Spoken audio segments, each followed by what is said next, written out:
You're welcome back. I hope you enjoyed that musical and had a little reminiscing from back in the day, how it felt like when listening to that music. Now we are going to another creative line, which is the spoken word. We have a spoken word artist with us today, and he first gives us a video that dramatizes his message. So check out this video and the interview immediately right after that. How do I tell this tale of love in a single poem? Those memories of constant smile flipping like a book on the pages of my mind. Ajike, there are wonders in the way you smile, in the way you smashed the fears that held me hostage in the prison of doubt. There is magic in the way you talk, in the way you dig wisdom from the barrel of thought. There is elegance in the way you walk, in the way you sway your hips rhythmically to the beats of my heart. There is power in the way you pray, in the way you roll your tongues into a monument of praise. Your eyes are like the clear sea, harboring beauty in its mystic depths. Eyes that mirrors the past and speak of the future. Hello everyone, my name is Folajimi Kalejaye. I am a poet and I'm a child right activist. I use poetry to artistically advocate for the rights of the Nigerian child, meaning I write poems on the menace of child abuse, on the menace of child violence, and I strongly believe so well that poetry can be used to cause national transformation. Poetry can be used as a tool to create the change we desire. So this is why I am fusing my purpose in poetry together to do what I call artistic advocacy. In line with that, a proud Nigerian child. I'm from Ogun State, Ijebu Ishagam extraction. A graduate of communication and media from the University of Ibadan, the first and the best university in Nigeria.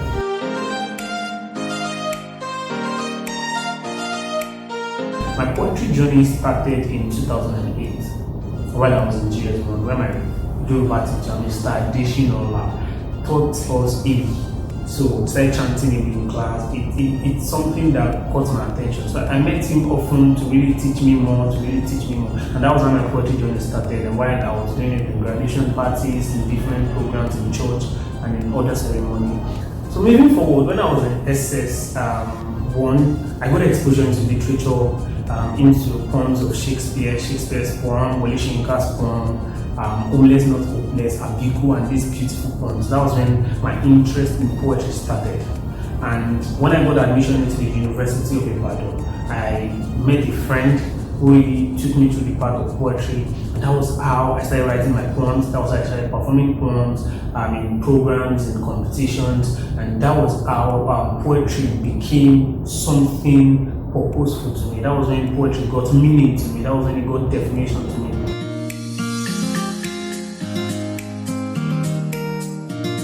I've worked on 2 poetry videos. I published 2 poetry videos in 2020. The first one titled Ajike. Ajike is a love poem that serenades a lady with beautiful lines. It talks about the power of a woman, the beauty of a woman, the reason why a woman is a woman. So Ajike was published in May 2019, and it's a powerful piece that you would like to watch. And the second poem is titled Terry Stones. Terry Stones is a special work of art. It explains the pain and the anomaly that the boy child goes through, that an abused boy goes through. I stand with this heaviness of heart, poisoned by borewood agony of molestation, laced with the strokes of incest from the ones I trust for I was a boy.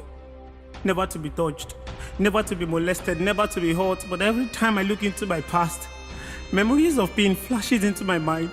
The moaning too loud. The image is speeding fast. I have to press pause because it can't stop, for I was abused as a boy. So I jumped into the character of an abused boy to explain the pain, the trauma, and the psychological pain, the stress that the boy child, that our abused boy go through, because you see so many work of art against the menace of child abuse from the lens of the girl child. So this special work of art really tackles the menace of child abuse from the lens of a boy child.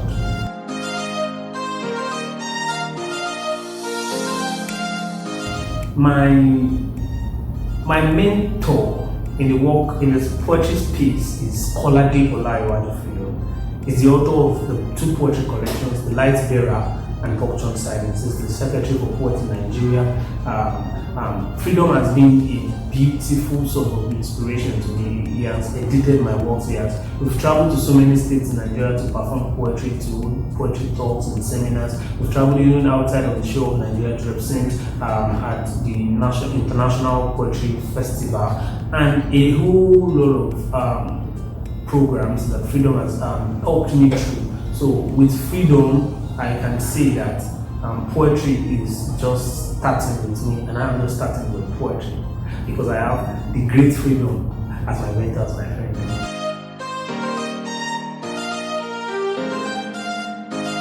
So I see myself in 5 to 8 years doing great things in the poetic space. I see myself in 5 to 8 years doing holding conferences, organizing seminars, teaching students poetry,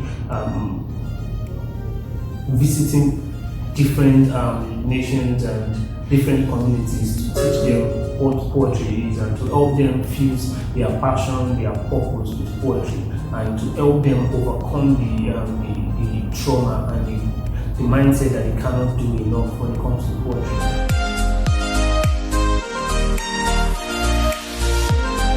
What for everyone is understand that it is okay to not be okay. It is okay to start small. It is okay to be yourself and create a change you desire. And it is high time we started to look inward to express ourselves outward, and let us overcome this dogma of this generational sense of selfishness. Let's all know that we really need to create a change we desire. We need a better Nigeria. We need a new nation, and so we need to be the one to create the change. Woman, beautifully made with the choicest of clay, created by Asheda on the 7th day. Achike, you're made from their bloodline.